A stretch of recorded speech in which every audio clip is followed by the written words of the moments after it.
Hello friend, কেমন আছো? আশা করি যে যেখানে আছো ভালো আছো। আমি ত্রিপুরা কুয়ায় ছোট্ট একটা গ্রাম থেকে রিনা বলছি। তো সকালবেলা ভোর 5টা বাজে ঘুম থেকে উঠে গেছি, কেউ ঘুম থেকে উঠেনি। তো উঠানটাকে গোবর জল দিয়ে ছিটিয়ে দিচ্ছি বন্ধুরা। তো ওইদিকে উঠানটা ছিটিয়ে তারপর বারান্দাটাকে একটু ঝাড়ু দিয়ে দিচ্ছিলাম বন্ধুরা সকালবেলা। তো বন্ধুরা ভিডিওটা কেউ স্কিপ করে দেখো না, ফুল ভিডিওটা দেখো। যদি ভালো লাগে please like comment share subscribe করে পাশে থেকো। এদিকে উঠানটা একটু ঝাড়ু দিয়ে দিচ্ছি, কারণ বাসি উঠান থাকতে নি, তার জন্য উঠানটা ঝাড়ু দিচ্ছি। আর সকালবেলা বন্ধুরা দেখো কত কুয়াশা পড়েছে, যেমন মনে হচ্ছে যে শীত চলে আসলো।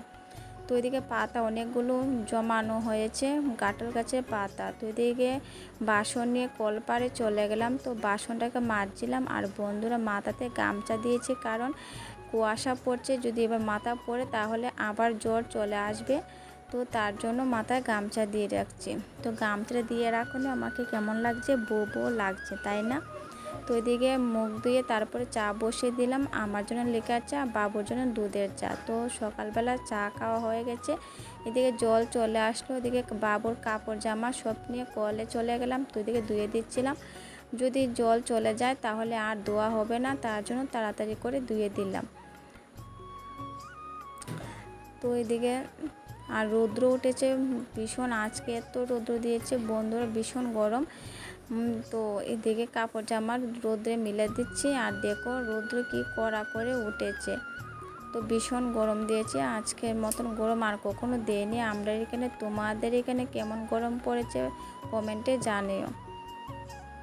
এদিকে রান্নাটা বসে দিয়েছি, কাপড় জামা ধুয়ে, একদিকে ভাত একদিকে তরকারি। তো রান্না করব নিরামিষ আর ডিম তরকারি করব, বেশ এতটুকু রান্না করব, বেশি কিছু রান্না করব না। তো তোমাদের সাথে কথা বলতে বলতে আমার তরকারিটা প্রায় হয়ে এসেছে।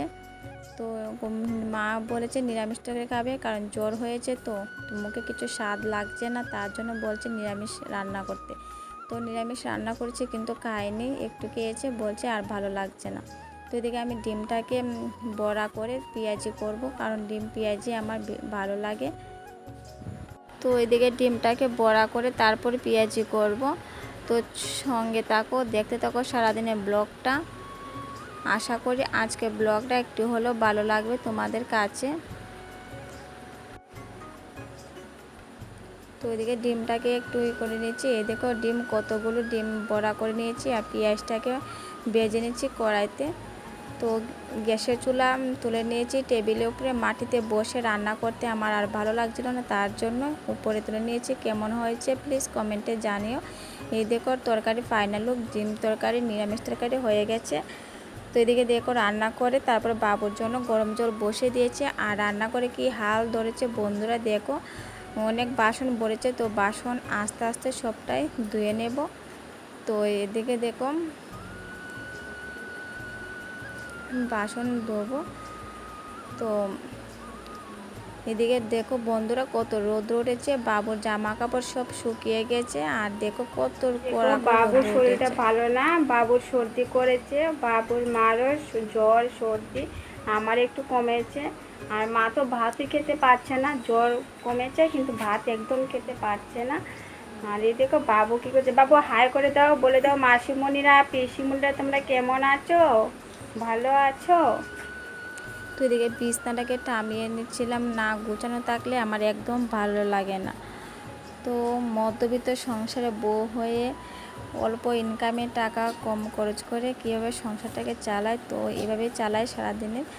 তো ওইদিকে বাসন ধুয়ে তারপরে গ্যাসের চুলাটাকে মুছে নিলাম বন্ধুরা। তো ব্লগটা বেশি বড় করব না, খুব ছোট করে তোমাদের মাঝে শেয়ার করব। যদি ভালো লাগে please like comment share subscribe করে পাশে থেকো। তো এদিকে গ্যাসের চুলাটাকে মুছে নিয়েছি, তো রান্না করা হয়ে গেছে। তো এদিকে ডিব্বাটি ধুয়েও তুলে রেখে দিয়েছিলাম উপরে। তো আর কয়েকদিন বাদে বিশ্বকর্মা পূজা তো চলে আসলো। আর আমাদের বাড়িতে রোগীলা মানুষ, বিশ্বস্ত অসুস্থ সবাইকে নিয়ে ডাক্তারের কানে যেতে আসতে আমার আগে ভীষণ ক্লান্ত হয়ে গেছি। আজকে একজনে কালকে আরেকজনে চলছে, তোমাদের সাথে শেয়ার করতে পারিনি। তো চলছে আমাদের বাড়িতে।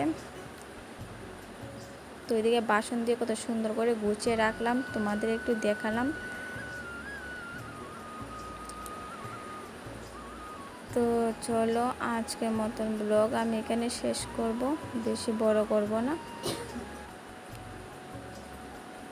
তো আজকের মতন ব্লগ আমি এখানে শেষ করছি। আগামীকাল নতুন ব্লগে ফিরে আসছি।